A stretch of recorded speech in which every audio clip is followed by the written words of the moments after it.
omwana misaji ulira we wasembayo aganti mukama maso gabalabe baffe mukama wateekawo emmeeza Holy Ron from Dubai singing mukama oli w'amaanyi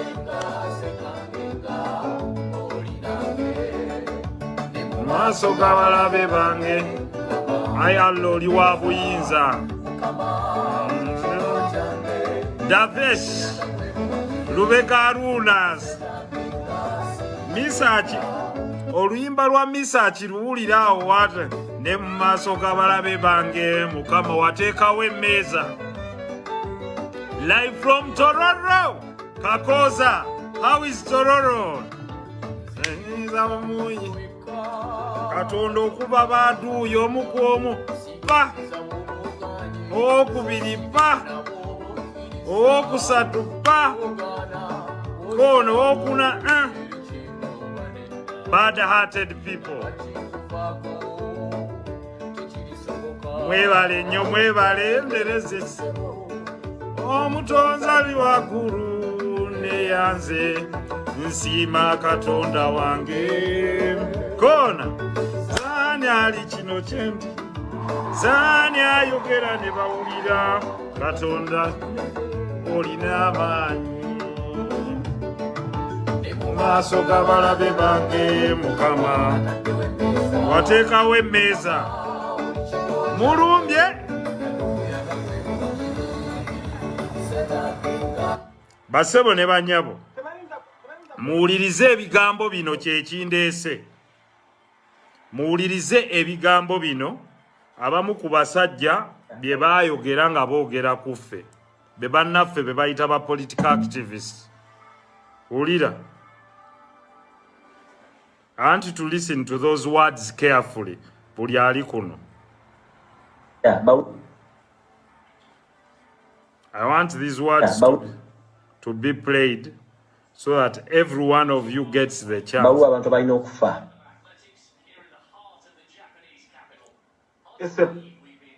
Era abantu abalina okufa kwe kuli Nambooze kwe kuli Nsereko Muhammadi tebayinza kwenenya abantu bano nze mbadde ndowooza bayinza okwenenya ssebo kati kankubu lwanda okutereera kati weeri ku speed kwekulaakulana ne bamala kujjawo elements ezimu ne zivaawo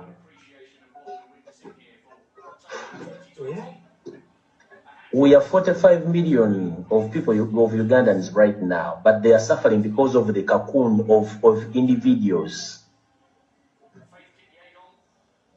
Okubonaabona kw'abantu obukaddana mu butaano buyimiridde ku bantu abatawera 50 oba abatawera 300 abalina okuvaawo ne baffa Uganda nefuna emirimu Nambooze Ssemujju Nganda Kano Kiza Besigye Bautenda Muhammad Nsereko bano bona batwala bonna balina okufa ne bavaawo Uganda okute Museveni wamu nga mwali Uganda okutereera bino mulimu balina okufa let me tell you kojja balina okufuna nze mbadde proposing kubanga ekalanga leyo tugenda kufuna ekkomera bakwate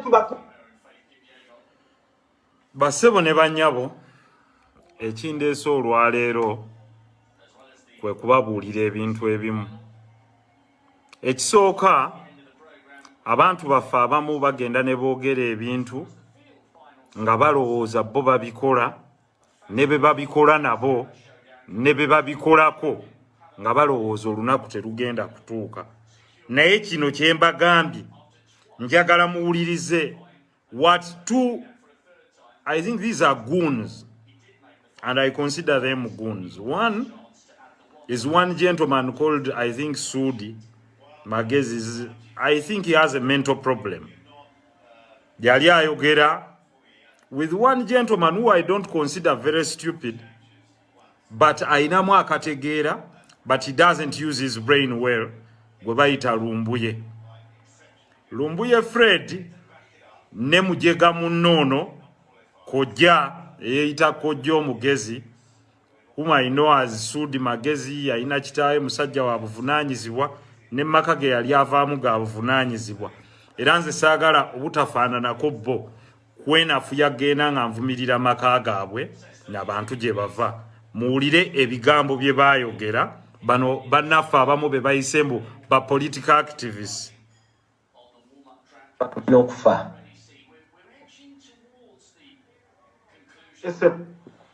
era abantu abalina okufa kwe kuli Nambooze kwe kuli Nsereko Muhammadi tebayinza kwenenya abantu bano nze mbadde ndowooza bayinza okwenenya ssebo kati kankubu lwanda okutereera kati weeri ku speed kwekulaakulana ne bamala kujjawo elements ezimu ne zivaawo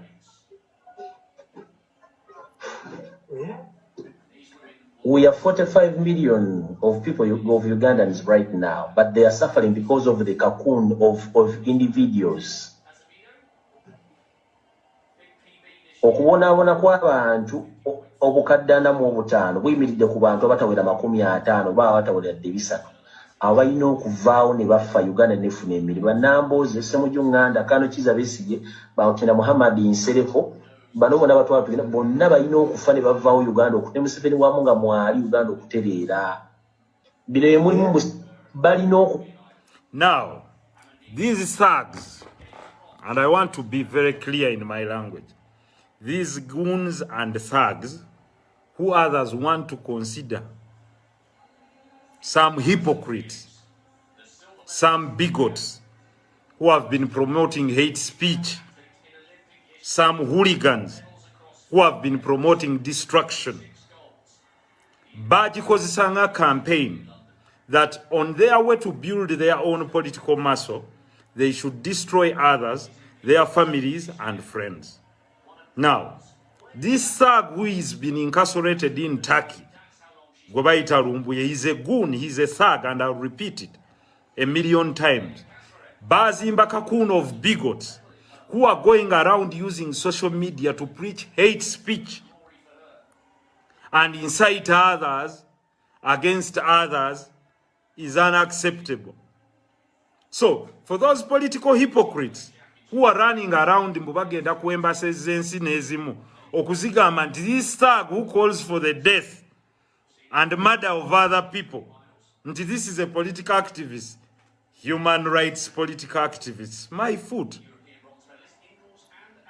These are not human rights political activists. These are goons, these are thugs, these are bigots that are going around preaching hate speech, hiding behind fake accounts to insult other people. Now, there is tremendous proof. Nti bakozesa fake accounts. They started a hate campaign nti mugende muvuma abantu on social media. I can tell you, you've made all insults against me. Whereas I don't wish that you be extradited. But I want you to know that one day you're going to be accountable. For those acts z'obadde n'olimbirira abantu, ne muvuma bannammwe, ne muvoola bannammwe, ne muvoola amaka gaabwe, and now ababadde baba sponsoring, they are bigots, ababadde emabega sponsoring these people, bavuddeyo. Katonda yagamba nti bw'oba oyagala okulaba shaitwani ebadde emabega w'omuntu gikooneko, ojja kulaba kwabadde amwogerera. You can see all those that have posted are the people that have been supplying fake information, supporting the supply of fake information, promotion of terrorism through this, because this is terror. And I can assure you, if you're saying you want to share everything, we've dissected everything. Bavuma, the royal family, they insulted the kingdom officials. These politicians were nowhere to say, please stop. Chemukola si kirungi. Seruka mama yute bwe bakutte kulirye n'abuukabuuka. When they were saying that political actors in Uganda should be murdered, they did not come out to condemn them. Not even to distance themselves from these bigots. By the way, ladies and gentlemen, these bigots are not many. Bano abantu bebalinga ba promoting racism mu nsi ezimu tebaba bangi. Omupiira gwa Bungereza bwe gaggwa, waliwo abavuma Saka, ne bavuma omuzanyi wa Bungereza omulala Jordan Sancho, ne bavuma ne Rashford. Si be bangi ennyo, naye bawa ekifaananyi. Abaganda bagamba omulya mamba abeera omu n'avumaganya ekika kyonna. Babeera kuno mu fake accounts, there are about 100 people. Bororo yaabwe waliwo n'omu yagenda newewaana nti ffe tujja bakolako blackmail and propaganda. Your blackmail will not take you anywhere. Basebo n'abanyabo mbadde wano for the recent week ngamba what you choose to use on your internet, buli omu kwoli, is your choice. If you choose to be stupid, you reap stupidity. If you choose to preach righteousness, you will be righteous. By the way, fenna tetulina kukanya in the same political parties. But why do you think nti for butakiriza mu political parties you hold the right to insult us? Why do you think because we don't believe that your leader should lead me, you hold the right to abuse my family? Luno olugezigezi mwalutandikira dda mwasooka kuvuma kabaka. Mpola mpola ne mugenda nga muvuma abantu abalala ne lukula. But we cannot keep quiet. You use propaganda, at least not me. So, you're free to propel your party. But as you're propelling your party, you have no right to insult people that belong to other parties. You have a choice to belong to your party. You have no right to call for the murder of other political players. And then when you are arrested, you pretend to say you're a political activist. You're not a political activist. You're actually a terrorist. These are people running terror cells. Unfortunately, government has not reached out to me. And this is where I blame them. Kubanga bo, for as long as they were not insulting the president, they were clapping for them nga bavumafe. I know some people within government that were sending those people money to insult us. Because it was working for them then. Until they touched the Holy Trinity of the president and the first family. That is when they have remembered that everyone has a right in this country.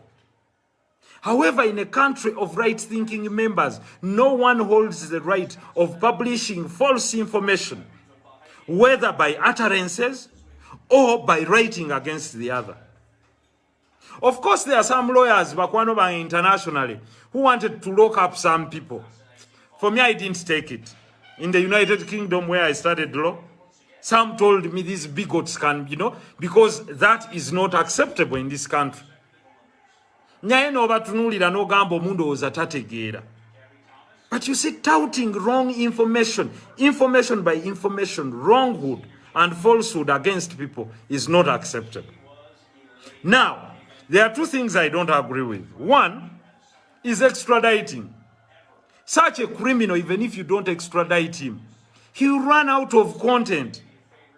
He comes, ngaba nobonolaba abasawo sijja bayita abasawo baganda, abasawo abafuula omutwe. Na chusa bi story every the other day. Why? He has no logical content to give to the people. Of course, we know there are those with idle minds. Abamu obudde, probably, abamu tebalina kyakola, abalala bali, But if you think you're a political activist, and what you've been saying is the truth, is that a big crime? Lwaki tokkiriza to come back to Uganda? Wagamba, you're ready to come back to Uganda and testify. What is wrong? If you said whatever you said to hurt people's families, come away Uganda. There are very many people in Uganda abakola live ne batuvuma n'abakulembeze, and no one has ever arrested them. I can guarantee you, very many.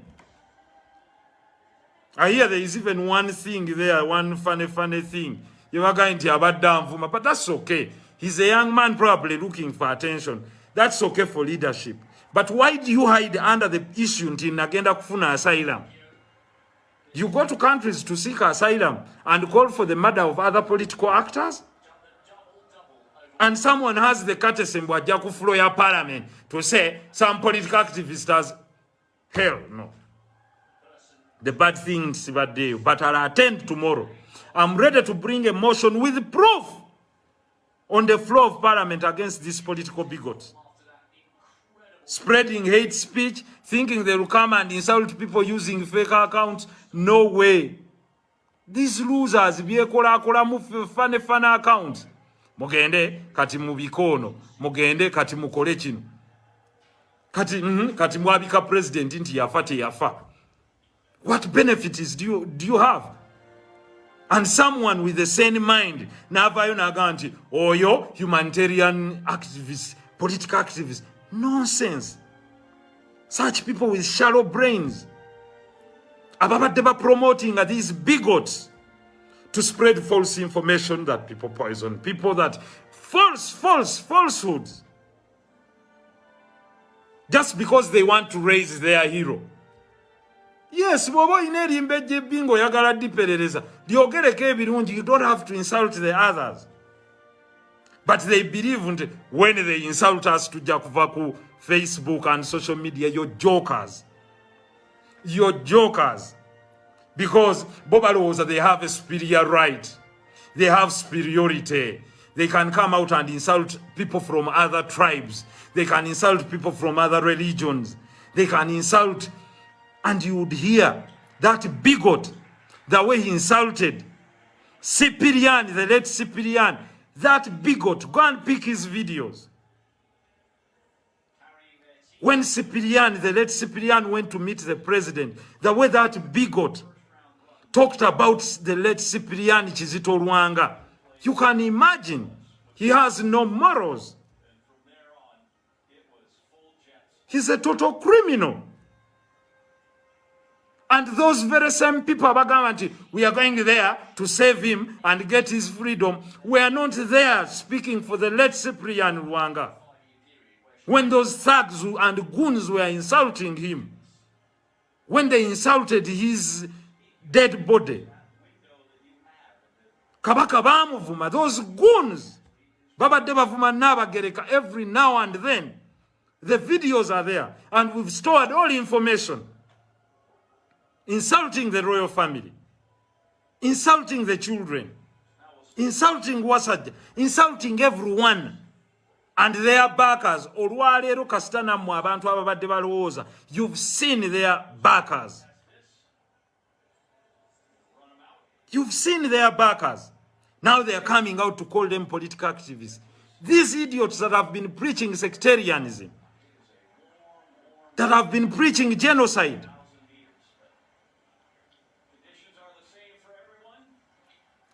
they have been preaching hate speech. And you say you're going to go to foreign countries and say these are the righteous people because they think they have monopoly over opposing the government. We can all oppose, but oppose respectfully. Oppose respectfully. You must know your lips and bounds. And for sure we shall pass a law. I can assure you, you can run however far you run. You'll pay. Nze kyesikanya nacho is imprisoning them. They must pay for the damage they have caused. Because innuendos ze bakola, ne propaganda gwe bakola damages someone. That is why anyone who publishes anything false must pay from their pocket. Their publications or utterances zihatinga abalala, so they must pay. And the law must come on electronic bullying. They may think someone thinks, Yekwese Dubai, it's too far. It's not too far. If a judgment is passed against you and ex parte, the court in any country can enforce it.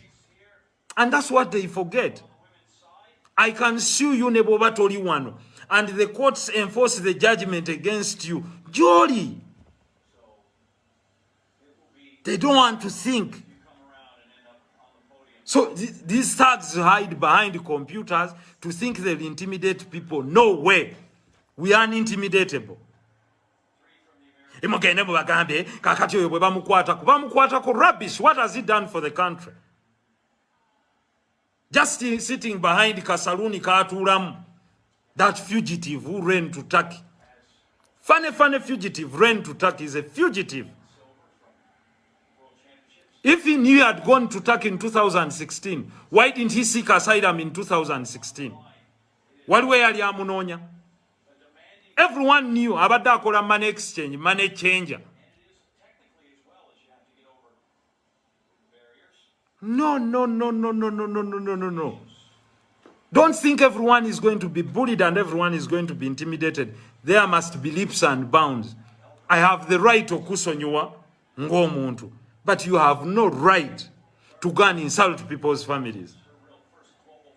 Even if Museveni has a problem, I have no right to go and insult his late grandmother, or his mother, or his child, unless ng'omwana we ali mu public domain. Naye nawe toyina right emu insultinga.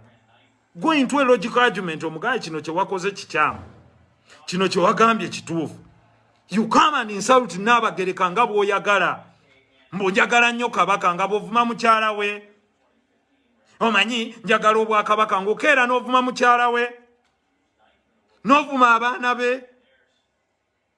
These thugs need to be put to order.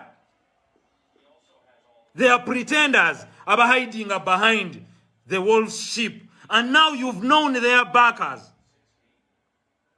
Kino nakyo kimanyisa abantu b'Emmengo. Mubalabye, those that have posted him, calling him a human rights activist, are the same hypocrites that we are telling him to insult you.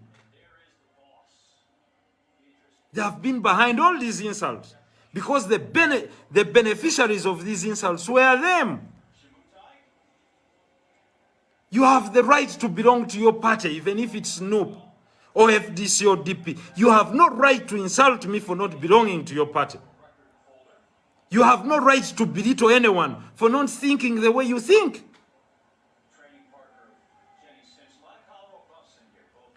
Nze only blame Jembaga nti the president was enjoying their music until they attacked him. Kuba bali bamuga abo bavuma Nsereko. Abavuma bali, for as long as tebavuma ye, it's okay. When they started abusing him.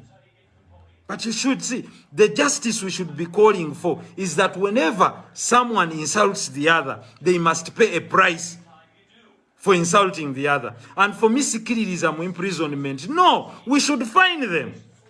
You insult me, you pay 200 million. Of Momularosa Surrender Bibiri, you fail to pay, we take your property, we attach it. That is the best law. You post someone's pictures without their authority, you pay. On your page, you pay. And by the way, Katitucha Sobra Kwekamu fake account, because all the information now lifts it. Neraga Gwani, you can no longer hide. And you'll be very shocked right now, Kakatinga Baba letter evidence in Makoti. Because wherever you are, there is what they call the God's eye. Bakulaba bwebat, nebo jako muzindaro, nebo okolachi, they can hear in whatever you say. So, whereas we stand outright to condemning abantu abakwatira abantu obwerere, and we did it, we also condemn those that spread falsehood, that have intentions of promoting genocide. While Rwanda has been stable, they have a law, and the law is the law. If you make utterances aimed at promoting genocide, there is no country that is going to give you a safe haven. It's United Nations ya Chisarao. So whatever you can say, this video, and I will play it, is incriminating whether they want it or not. These two thugs, human rights activists. Era abantu abalina okufa kwe kuli Nambooze. Kuli Nsereko Muhammadi. Tebayinza kwenenya abantu bano, nze mbadde ndowooza bayinza okwenenya ssebo. Kati kankubu Rwanda okutereera kati weeri ku speed kwekulaakulana baba bala kujjawo elements ezimu ne zifa. You hear this idiot talking about Rwanda? He's talking about a genocide. You mean in Rwanda they were laughing? Listen.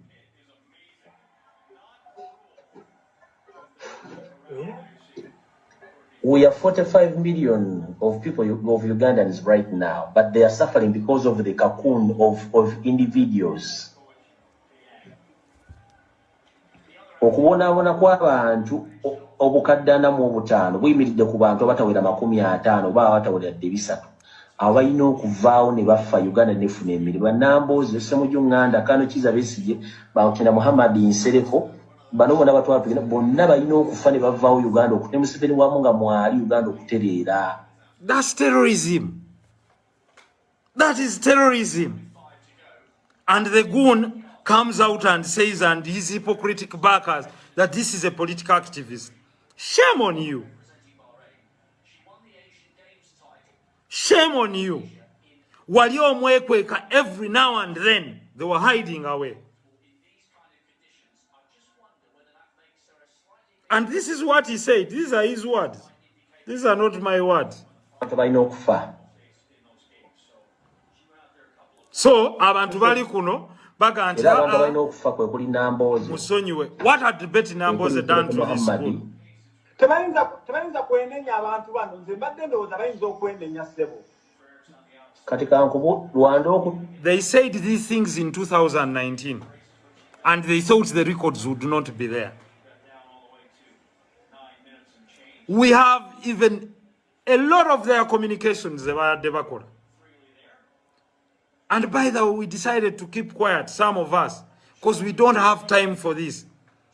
But when hypocrites come out and start saying that this one is a political activist, this one is a terrorist. He is a terrorist. He is not a political activist. He has written his information based on falsehood, insults, innuendos, nga avuma Kabaka, avuma royal family, avuma other political activists, avuma everyone in Uganda, backed by his hypocrites, who have been supplying him with money. For me, I don't want to care how he's in Turkey. That's up to him. Because Turkey, in a right, is their guest. If they want him there for asylum, that's up to them. But we must call AA and BB. So, when you talk of cleansing people, whether based on their ethnicity or based on their political ideology, that is genocide. And he clearly marks his example towards Rwanda. And this goon and thug keeps changing. Nze nayogerako ku Cyprian, nze nagamba Bugambi olifa. Nonsense. And you know, ainako ebisajja bye. Whatever you do, you're not going to intimidate. Nze ndi unintimidatable me. I can tell you. You can intimidate others. If you don't join us, you blackmail them. If you don't give us this, benefits in parliament, we have to share it. Blackmail those ones. But I want to meet on the floor of parliament. Nsangeyo, any person, member of parliament, raising this goon as a human rights activist. We shall go for a debate. I'll present all the videos of this goon before parliament to whether this one qualifies to be a human rights activist. Of course, for me, I don't believe in extradition. Why do you extradite people? Because they don't agree with you. Why do you eliminate political opponents? There is no need. Nebo aba musajja ye lwaki tajja n'atuvumira wano.